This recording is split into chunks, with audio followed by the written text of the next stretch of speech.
Hi guys, welcome to new blog. দেখুন আমাদের বাড়িতে গাড়ির মেলা লেগে গেছে।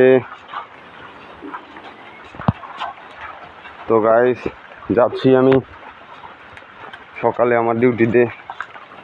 আজকে বৃষ্টি গাইস, বৃষ্টির জন্য লোড হতে লেট হচ্ছে। দেখুন গাইস কি অবস্থা গাইস। দেখুন আমাদের এইদিকে বৃষ্টি হলেই নদী হয়ে যায়, নদী। তো গাইস ওই দেখুন আমার রাজা।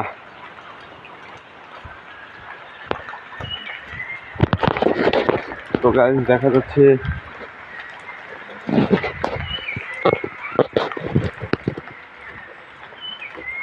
দেখুন গাইস আকাশের মৌসুম একদম। গাইস এই দেখুন আমার রাজা লুকিয়ে আছে জঙ্গলে। জঙ্গলে না গাইস, অ্যাকচুয়ালি গাড়ি এইখানেই থাকে আমার। এটা একটা বাড়ি আমাদের, ওটা একটা বাড়ি যায় না ওখানে। গাইস এইখানেই রাখা হচ্ছে। তো গাইস ছোট্ট একটা ব্লগ, বাই টাটা।